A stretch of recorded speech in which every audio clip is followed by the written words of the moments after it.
How's it going? What up? What's new? How are you? And you? And you? Um, it was another Wallycon successfully um, attended, uh, manned. I manned a booth, manned a table. I had a special guest with me, a friend of mine from work, who it was his first time. And you, yes, especially you.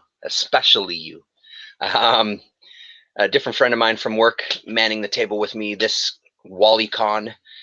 We all just seem to call it WallyCon. I think it's the Winnipeg Comic Show is what it's called. And I was representing the Winnipeg Comic Addicts with my fantastic shirt. And it was fun. There was I mean, it's always fun. That's the thing. Like, let's get that out of the way first and foremost. It's always fun. It's always a good time. It's always nice to see people. I saw our friend Garrett, Comic Guy Rules. I saw our friend Daniel, Nerdivision was there as well. And then I saw the usual gang of people that I see at all of the conventions here in town, especially this small one. So it was great, just great to kind of hang out and chat with people and catch up and sell some books and buy some books. The attendance was pretty good. Like, there was a number of people. It seemed, especially early on, there was quite an influx of participants. It wasn't necessarily the best show for me sales-wise, but I think that's partially due to the fact that, let's be honest, I don't buy collections. My stock doesn't really rotate. My stock is pretty much the same. I had some new books on offer, but I'm not, this isn't my job. Like I've spoken about before in these videos, it's not something that I do for a living. I don't go out and actively seek out collections to buy and then sell. Like, one of the things that keeps people excited is seeing the same faces selling books. They know they can trust them, but they have a rotating stock. Excuse me, apparently my nose is itchy. So I can kind of sense that that's kind of the way that it is, because you're looking through the same books, and I don't blame people. I absolutely do not. This is, with this collection, I didn't, the stuff that I have left that I'm selling, I kept loaded in the car. I'm going to take them down to one of the local shops tomorrow and try to unload them there. I do love doing the conventions. I really, really do. I don't know if I can just keep doing this. It's a lot of work to set up and get things out there and all that. I'll still go to the conventions, but I think my convention days are nearing an end for now. We'll see what happens in the future. Maybe if I get a bunch of books again, or I go through the collection and realize there's more that I want to sell. Which, when I look at it in this, it's always funny about this kind of thing. I look at it right now, and I look at the labels on the box and I go, no, no, no, no, no. Like, there's nothing that I want to sell. Year from now, I'll look at the exact same box and go, oh yeah, why the hell am I holding on to this? So that's why it's good to kind of revisit these things on a yearly basis.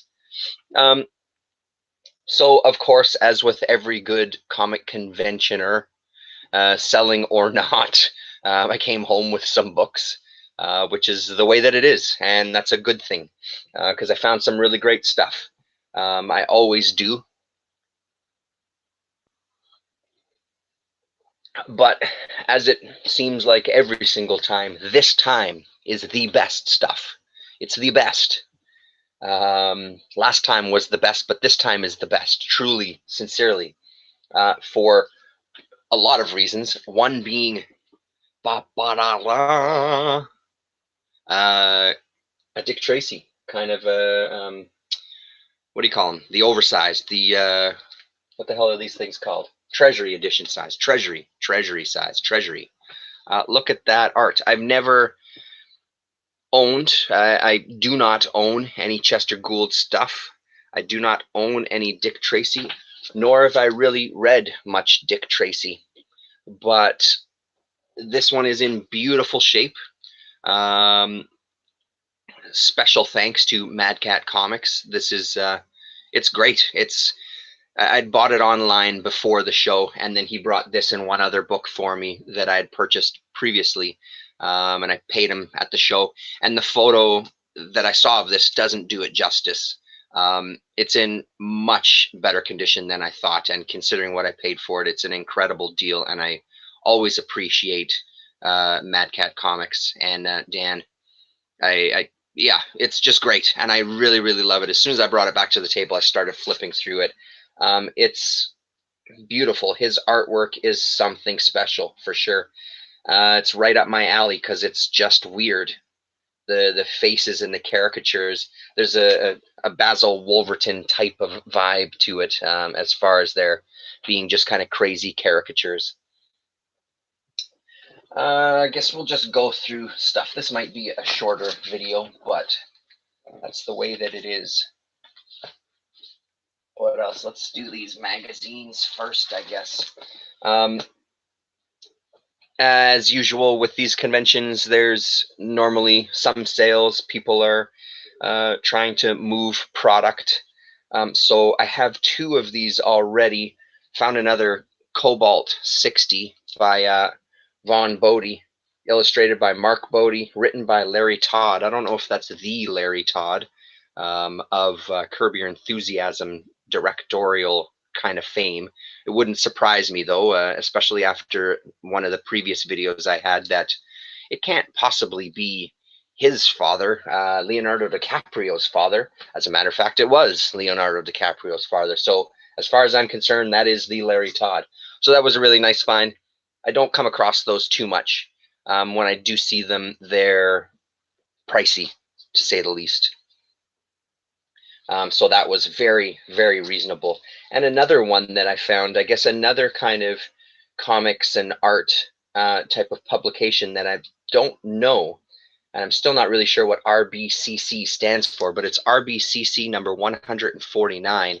It's the special animation issue with a cover by Wendy Pini. Actually, I'll open it up. This was one that really jumped out at me for sure. So much so that I posted a picture on the Twitter, and Ralph Bakshi himself liked it. Oh my God. So beautiful, beautiful wraparound cover by Wendy Pini of Ralph Bakshi's Wizards mixed with ElfQuest.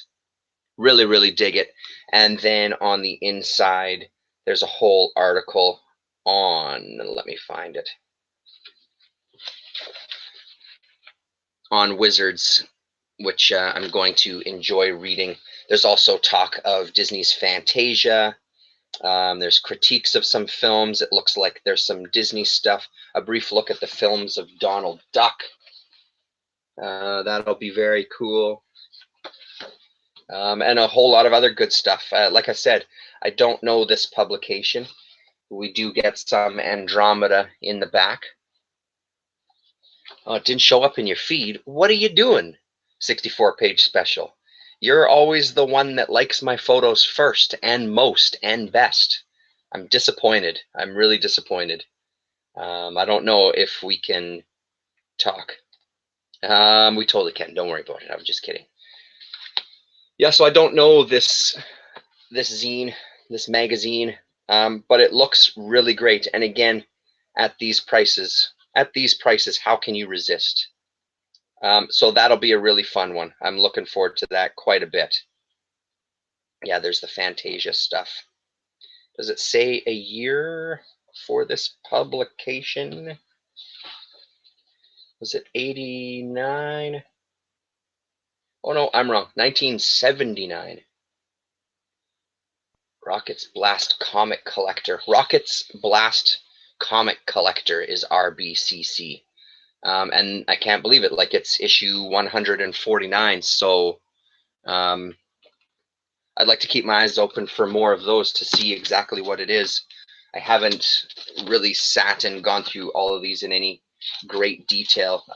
So I'll have to type that in the old Google and see what comes up. So that was a real nice score. I loved it. Something else that I bought from a Winnipeg comic addict and then picked up at the show, 3-issue Arik Khan, number 1, number 2, and number 3. A little bit of Canadian underground. with a great, I don't know if you're going to be able to make that out. There you go. A takeoff on Frazetta's signature there, which I just noticed now. That's pretty awesome. And I think it says 1977. And it's yesterday is 1977, published by Andromeda Publications, owned and operated by Silver Snail Comics, on Queen Street in Toronto, Ontario. So this looks cool. I've seen this pop up a couple of times, just this first issue. I've never seen issues 2 or 3, but the interior art looks really great. It's along the kind of the Star Reach kind of line, so right in my wheelhouse. And it's Canadian, eh? So I'm looking forward to this. This one looks like, when I was flipping through them, this one looks like it has the best art out of the 3. Issue number 3, the art isn't as mind-blowing. This is issue number 2. There's the back there. I don't know anything else about this other than it's Canadian and other than I just don't see it. So another special shout out to Jeff from Winnipeg Comic Addicts. Appreciate it. And then number 3. Yeah, there was something about this art that didn't quite sit with me. Yeah, so I'm guessing, and it looks like maybe it's only half of the book. So this page, the art wasn't something that grabbed me originally, but that definitely looks like a completely different artist. So there you go. So there it is, Art Con.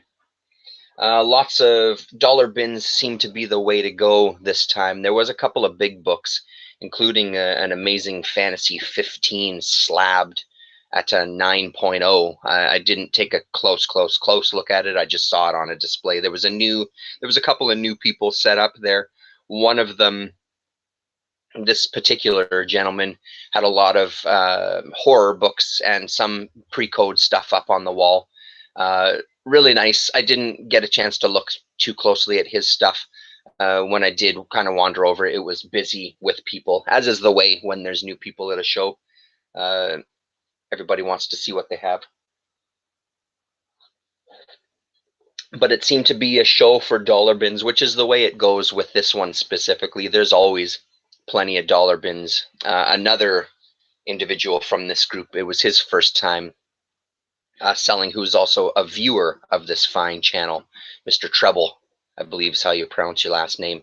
And he was saying that, within the first couple hours, I think, when I went and talked to him, he had already sold out of a long box filled with dollar books, which is great. People kind of taking them by the mittful. And I think near the end, I saw a second empty box at the end of the day too. So that's great. That's always good. At least people are coming out and buying stuff, right?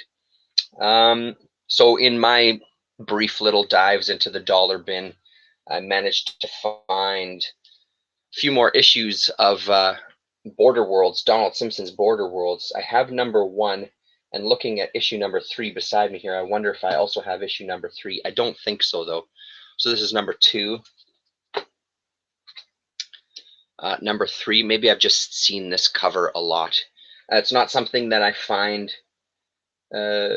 around a lot, so it was good to see them in a dollar bin. And then number 4, I'm not sure how many issues it went, but at least I'm pretty sure now I have the first 4 anyway, so I'll have to dig into the back issue bins. Something else that I also have an issue of that I believe Johnny Zero sent me, it might have been this first issue. I bought it again anyway, just in case. A City of Silence. Warren Ellis, Gary Erskine, Disraeli, and Laura Depew.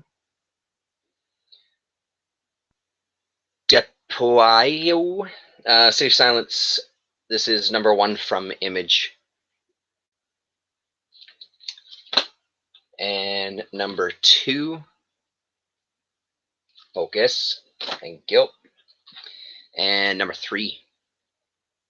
Focus. Why are you messing around there, Focus? What are you doing? I think I already have a copy of this but it came with some 3D glasses. So I have another copy now, possibly of Tor 3D from Eclipse, and I was looking through it when I was bagging and boarding. The 3D in some of these is surprisingly good. I never expect it to be top notch, but it's generally better than I think. So that's pretty great, Joe Kubert. The other one that Mr. Hall was holding for me was another issue of Challengers of the Unknown, issue number 76, which is a great cover. So that's good. Getting a few more of those. I now have some space. There's another box that's completely gone up there, so that's pretty great. Awesome, which means that I have a box here that's stuff to be sorted into the collection, and I can start shifting things around and kind of containing things. There's stuff here on the floor beside me that you can't see. Down here is comic boxes, so maybe some of those can shift up there too once I get through the collection. But one focus, thank you. Not sure why it's doing that. I don't know what's going on. In the world of kind of finishing collections, finishing runs, like I said, my son came up to hang out with us today, and over breakfast I was saying, so your mission today is to have a look for Defenders issue number 4 and issue number 13. Those are the final two that we need to complete our run of the first 100 issues of Defenders. We've now read the Marvel Premiere Defenders. We've now read the first 3 issues of the regular Defenders run. So I said, you know, as soon as we get there, I'll give you some money in your pocket and you can go hunting. And he went on the hunt, and no luck. It's always the classic 1, 2, 3, 5, 10, 11, 12, 14. They're just really hard to find. I know why number 4 is hard to find, because it's that first Valkyrie, but I can't remember why number 13 is hard to find. I don't know whose first appearance is that. I mean, it's got to be something like that. But I didn't even see it on kind of the people's backing boards where they have their bigger books. It just wasn't there. The Marvel feature, the first Defenders, I saw a few copies of in various places, but not issue 4 and 13, which is too bad. I was really hoping to strike those off the list so we could keep up with our reading. We're liking it so far. I'm going to see if the amazing Mr. Tom is up for doing a video at some point when we kind of get a little deeper into the series, and maybe we can kind of have a chat about it. It would be nice to, if he wants to do it. I don't know how keen he is on videos anymore these days. I know that there's a few of you that have gone through that. Travis being one. I know that he and his son did a lot of videos together, and then there was a length of time where his son was still reading them but not wanting to do videos. I think that's the phase that we're in right now. We still do like reading the stuff together though, which is great, and no pressure meant to put on him whatsoever. I totally get it. But as it is with these older issues, some of them are just goddamn wordy, and that's tiring, especially when you're reading out loud. But I will say issue number 3 has been my favorite so far. Sorry, stuff popping up here. There we go. Get rid of that. Issue number 3 has been my favorite so far. Really great story, really concise little story, really fantastic art. Yeah, and just opening my eyes to different things. So the other one I was looking for was Doctor Strange 169. No luck. And then, as usual, looking for Daredevils. This was an upgrade to one that I had. It wasn't in my list because the one I had has a detached cover. I got it for next to nothing. At the time when I got it, it was the earliest issue of Daredevil that I had, I believe. And I bought it just to kind of have that one on the list. And then when I opened it and kind of took a look at it, it's like, okay, I think this is kind of even lower grade than I'm comfortable with. So I found an affordable copy of issue number 26, which is a Stiltman tale. Beautiful copy.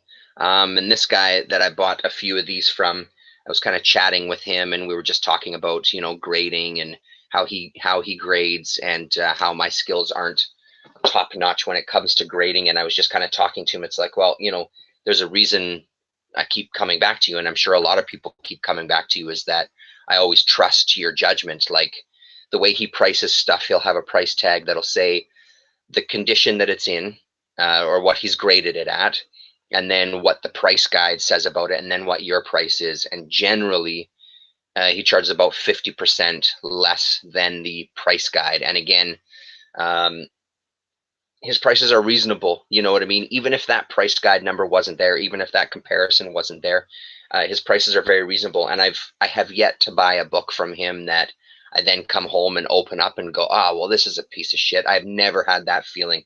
I am very confident. And I mean, it's one of those things, again, do I know grading that well? No, I don't.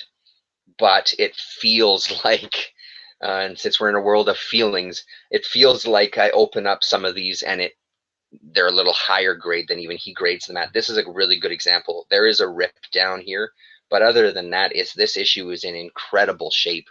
Issue number 103. So right down there, you won't be able to, well, maybe you can see a little bit. That's a tiny bit of a rip in the cover, but minuscule in comparison to, and again, for the price, really, really great. So with these 2 issues, that gets me 2 issues closer, leaving me 17 more issues to go before I have the run, which is very exciting.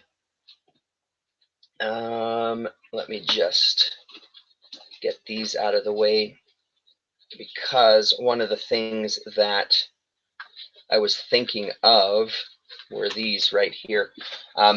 So the thing with not having the originals, and being at a space that I am, where I'm looking for, the earliest issue I have is number 9, so 1 to 8. I saw a number 2 there today. I think I'm pretty sure it was a number 2 for $350.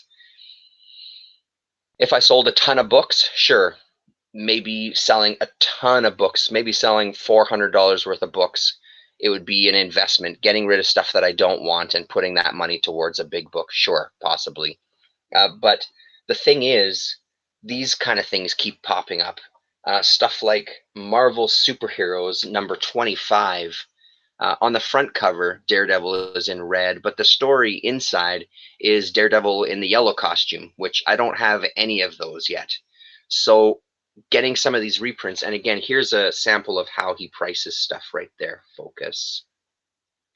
Come on, just focus. Anyway, I don't know if it's picking up. Sorry. So Overstreet 12, your price 6. $6 for a reprint. And again, I've said it before when we've talked about the Marvel's Collector's Item Classics. You're looking at books. I think this one is 1969. So you're looking at books that came out in the 60s, or I think this next one, I'm pretty sure it was 69, because I think this next one is 1970. It does say 1970 on the front, so maybe I'm wrong about that. I thought I read 1969 inside.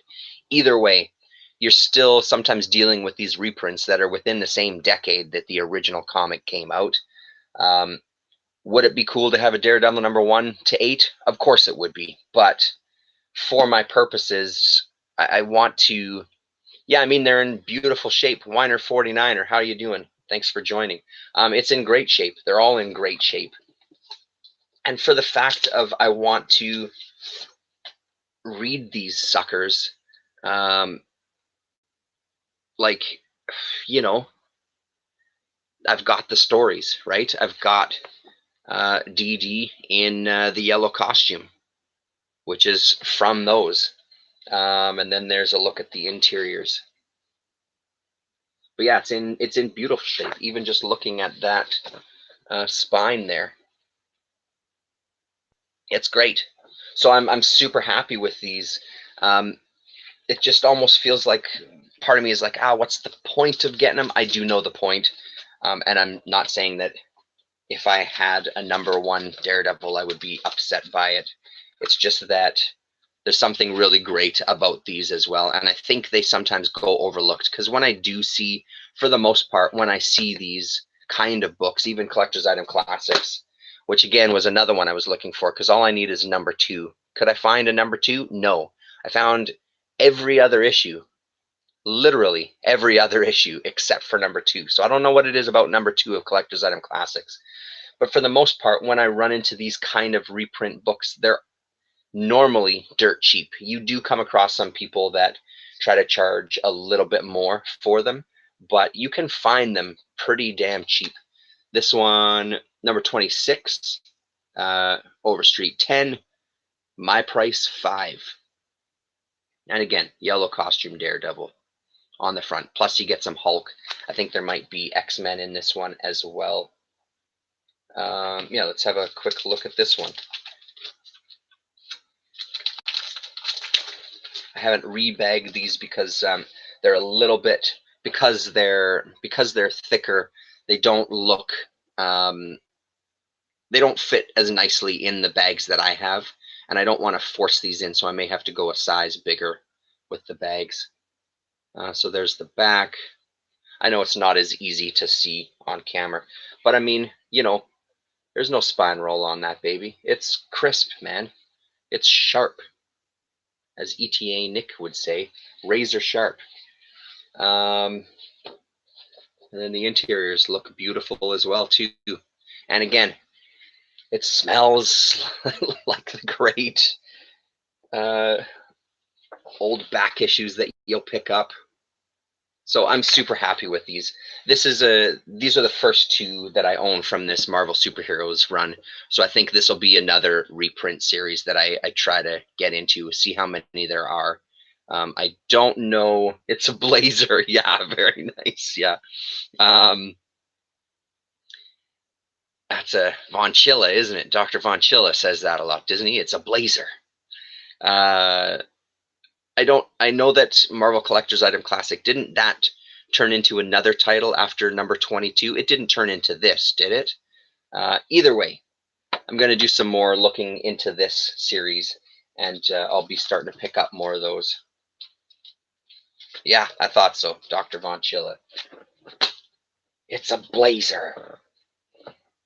That's the worst Dr. Von Chilla impression you'll ever hear in your life, by the way. This is always the best part of any live video. Well, I gotta organize them. I gotta put them into order because that's really important. So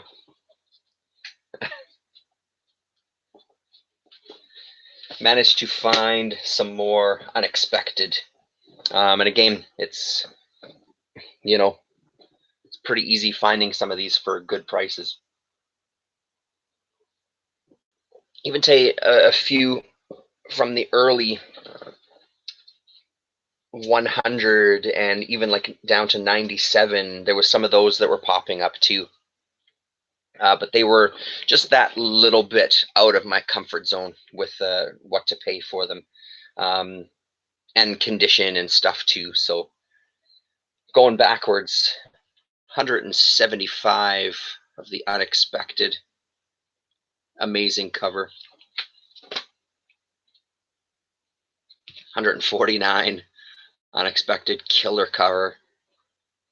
I'm loving, absolutely loving this series a lot, a hell of a lot. Another nice cover too, number 145. I do not own Daredevil number 5, no sir. Unexpected, great one. Mix of romance and horror. 135. And I think I've said it before, but I love the DC Comics, the DC Unexpected logo there in the corner. Really just killer. Have you the nerve to face the unexpected, number 117? I do not, sir. I absolutely do not. And then finally, from Unexpected, this era, the font, the typeface, so the lettering that happens with the title. I love the way this early Unexpected lettering looks. Like, look at that, coming at you at an angle. It's a great cover. But that lettering just kills me. It's so great. So 107. So that puts a few more in my pocket. And then partially due to sleepy, well, totally due to Sleepy Reader. I do have a few of these already because of the crossover with Doctor Strange that occurred, but then there was also some that I think it was Marie Severin that did the cover art as well that I've just loved. Um, but recently, Sleepy Reader has been picking up some of these, and I saw these for cheap and I couldn't resist. Prince Namor, the Submariner, number 17. Pretty awesome cover. I really want to get more of these. There was a number of Submariners around, and the early issues just have, I don't know, there's just something about the covers I just really, really like. I've read very, very little of Submariner. I think now I have 5 issues of the Submariner. I don't have very much. I remember reading a newer story. Was it for the Marvel Max? I can't remember if it was Marvel Max. I don't know what it was, but it was more. It was just great. It was really, really great. And the couple that I've read, the early stuff, like I read the one with Doctor Strange, it was good. And I do like Namor in Defenders as well too. So that's also kind of what sparked it for me. Reading more with Namor in these other stories just reminded me that yes, I did want to pick up some. And then Sleepy Reader pushed me over the edge. So I just picked up those two. Another series that I'm close to completing. Only found 1 issue of it today though. Our Fighting Forces, featuring the Losers, a very clean looking 138. I'm getting there. It's a great cover. It's the ship. Our luck's finally changed. Dun dun dun, Nazis. Yeah, so there you go. And last but not least, I cannot believe, like, this whole run, this 10-issue run, I think I've got 5. Sleepy's an enabler. He really is. He very much is. You have to call your sponsor. Just call your sponsor. Ignore what Sleepy Reader tells you.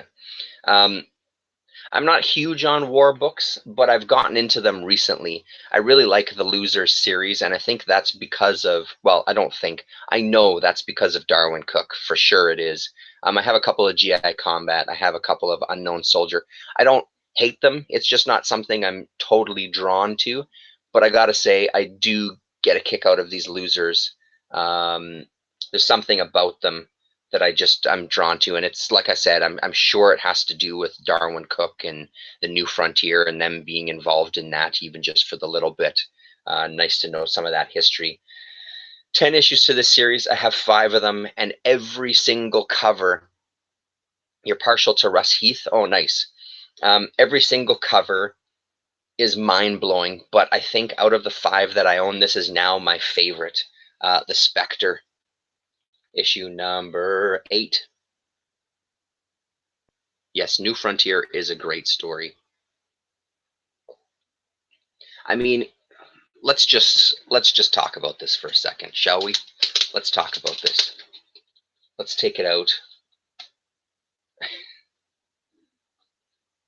Like, just the beautiful touch of getting some dark line work around the tip of his finger and just kind of foregoing that really dark border on the rest and having the Spectre logo pop like it does, pushing it to the foreground.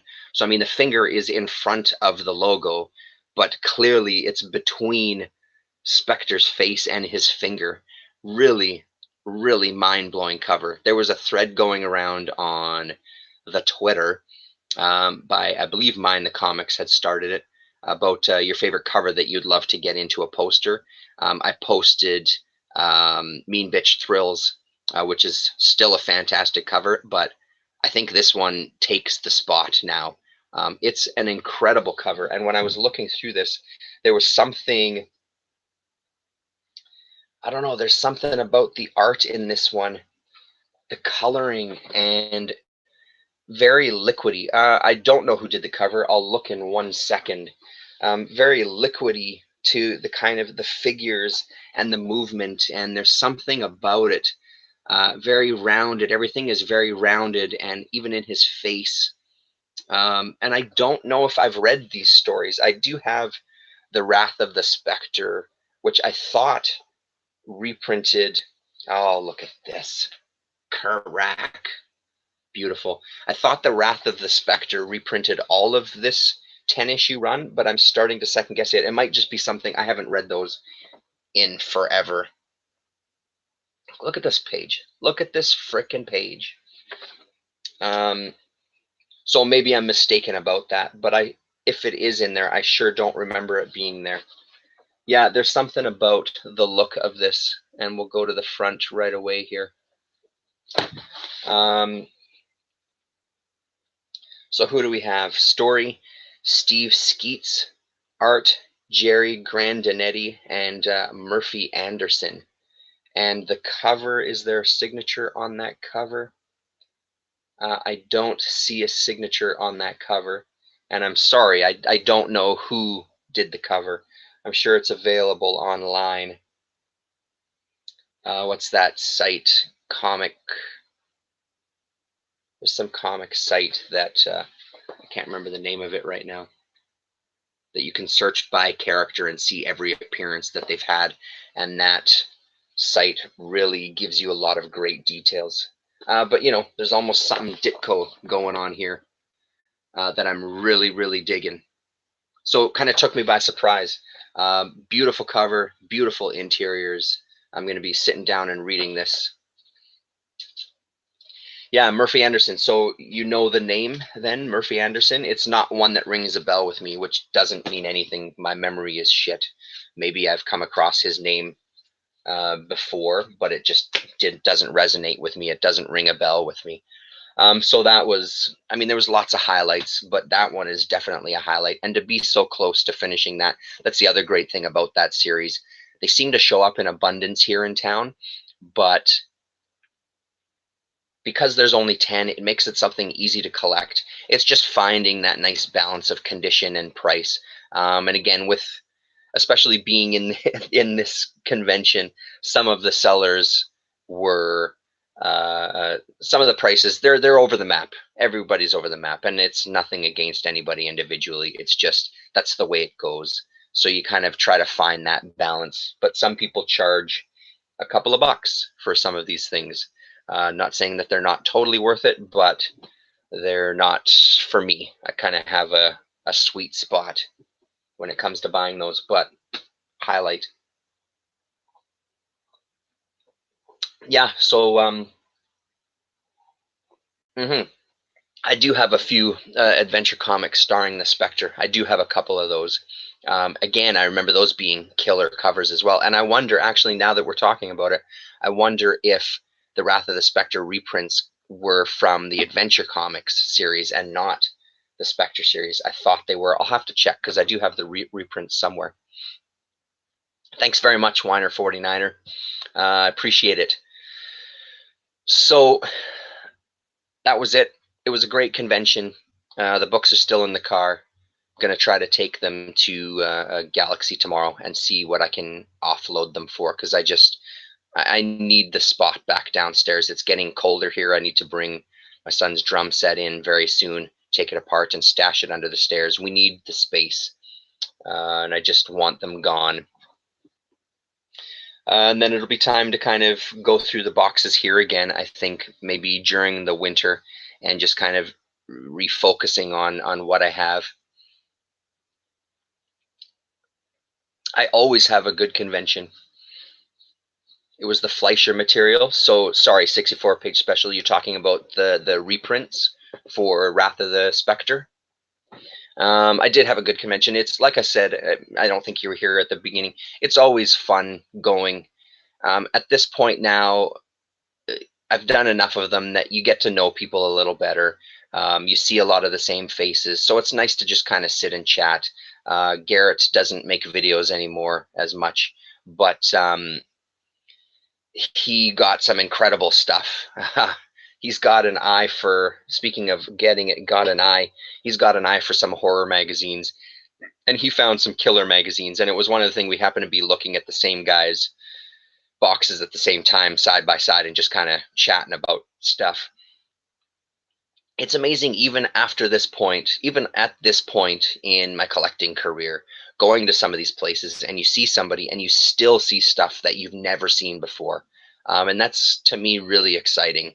And some of the cover art out there, he got a bunch of Space 1999 magazines. The covers on those were unbelievable. Yeah, that's right. When it comes to Spectre, very violent. And that was the thing I remember with the reprints. They were talking about it, Spectre's very violent past. And that was why they were kind of presenting him in this new format with some sort of warning on the front, I think is what it had. Or maybe it was a page on the interior. But Garrett managed to grab some really incredible stuff, as he normally does. It was one of those cut from the beginning of his conversation with us to cut to when he left. He came in and I only have a limited amount, and then he came out with kind of balancing this stack, and he stopped at the table and kind of showed us what he had. But he always finds some incredible stuff, and that the whole magazine side of the collecting, I'm noticing a lot more magazines. People are bringing a lot more magazines to these conventions, and a lot of different magazines too, which is really great. Love seeing some variety, which is also the beauty about doing this specific one. It's all comics. It's not the C4 con that has a mix of everything. This one is just comics, and even within that, well, I mean, there's some toys and video games too, but it's 90% comics as opposed to 40% comics. Just the variety of people that go there and the stuff that they sort of specialize in selling is just great. It makes for an interesting experience when you go table to table and don't really know what you're going to find. So yeah, it was a great time. That's it. And thanks very much for tuning in. Appreciate you guys chatting in the chat. There's 64-page special, Weiner 49er. Good night, everybody, and we'll talk to you.